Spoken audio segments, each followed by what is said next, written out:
neyanziza nnyo Evelyn Nachejo butereevu tusinzidde wano mu bimuli bya Bulange Mmengo ku mbuga enkulu ey'Obwakabaka bwa Buganda. Nze Sandra Nabagala, enkya ya leero Katikkiro wa Buganda era nga yakulembeddemu enteekateeka ey'okubanga ate afuna pikipiki okuva mu kitongole kya Simba Automotive ng'omu ku kaweefube ow'okulwanyisa akawuka ka Mukenenya mu magombola ga Ssaabasajja Kabaka. So pikipiki zino zibaweereddwa aba Simba Automotive era nga zino zigenda kuweebwa abaami ba Ssaabasajja Kabaka mu ggombolola ez'enjawulo. Pikipiki 8 ze zireeteddwa wano ku mbuga ya Ssaabasajja Kabaka olwo ziweebwe abaami ba Ssaabasajja Kabaka okuva mu ggombolola ez'enjawulo ziyambeko mu ntambuza y'emirimu naddala nga batuuka ku bantu ba Ssaabasajja Kabaka mu masoso g'ebyalo nga babunyisa amawulire agakwata kawuka akaleeta Mukenenya. So olunaku olwaleero ndi n'omwami wa Ssaabasajja Kabaka ow'ekitiibwa Joseph Kawuki ngono yakuliramu entambuza y'emirimu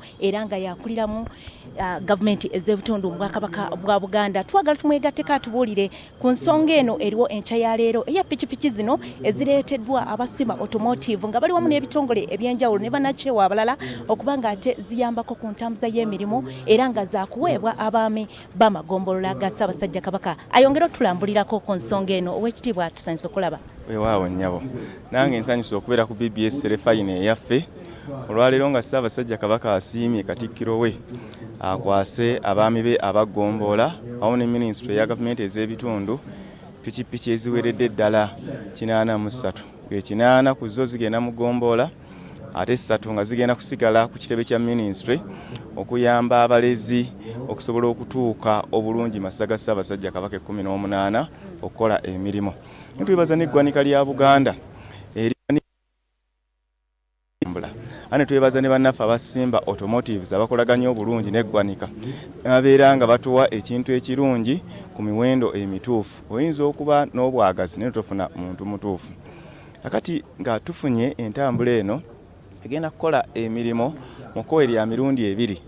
Ekisooka wakati mu kunnyigiza Federo ow'ebikolwa tugenda kugyeyambisa okulaba nti abaami ba Kabaka abaggombola banguyirwako okutuuka ku muntu wa Kabaka yenna asookerwako omuntu oyo gy'awangaalira. Kuba mu Bwakabaka tulina emitendera gy'obukulembeze okuva ku butongole okutuukira ddala ku ssaza ate n'okutuuka ku mwami omukulu Bwakabaka Kamaffe Katikkiro. Naye omwami asinga okuba ow'eddala erya waggulu kyokka ng'atuuka butereevu ku bantu ye mwami wa Ggombola. Omutongole atuuka butereevu ku bantu ne abeera mu kyalo. Omwami w'omuluka atuuka butereevu kumpi atuuka butereevu ku bantu n'ekitundu kitonotono naye ow'Eggombolola atuuka ku bantu bangi.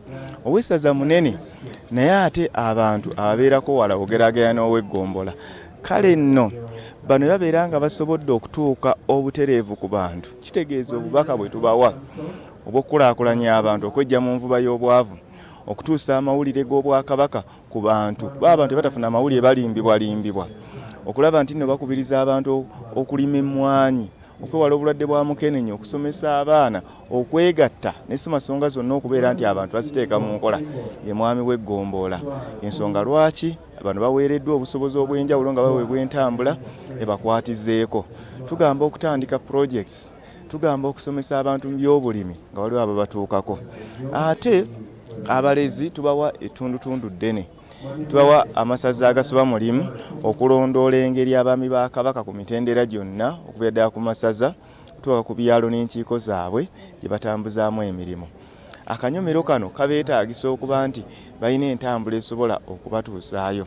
Minisitule kyevudde eweebwa entambula eno ejja okubeera mu minisitule ng'ekozi kuba abalezi tulina abawerako abasoba mu 3 naye tujja gikozesa mu nkola ey'awamu.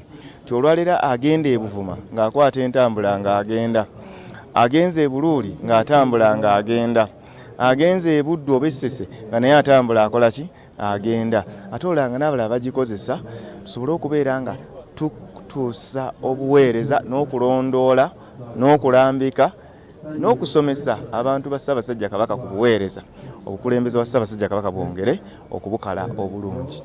buvaamu obuweereza obulungi. Kale obwekitibwa tweyanziza olwakadde, njagala nkwerekereze, nandibadde nkuwa ekibuuzo ekirala naye nzikiriza olwakadde nkwerekereze. So tuli buterevu wano ku mbuga ya Ssaabasajja Kabaka e Mengo nga bwakutegeezezza nti obwakabaka bwa Buganda buweereddwa entambula, era entambula eno egenda kuyambako mu bintu ebyenjawulo okutuuka ku bantu ba Ssaabasajja Kabaka yonna gye bawangaalira naddala mu masoso g'ebyalo nga babunyisa amawulire ag'enkulaakulana ag'okulwanyisa endwadde ez'enjawulo mu bantu b'Omutanda. Ebisingawo ku bino byonna tujja kuba nga tubikutuusaako mu mawulire gaffe agaddako. Munzikirize mberekereze era nzireyo mu studio wa Evelyn Nakyejwe, nze Sandra Nabaggala nkoze ne Alex Basingo ku kamera. Kale tweyanziza nnyo Sandra Nabaggala wamu ne Alex Basinga okututuusaako ebigenda maaso awo ku mbuga enkulu e Bulange Mengo. Ebisingawo nga bwagambye bagenda kuba babitukuŋŋaanyiriza.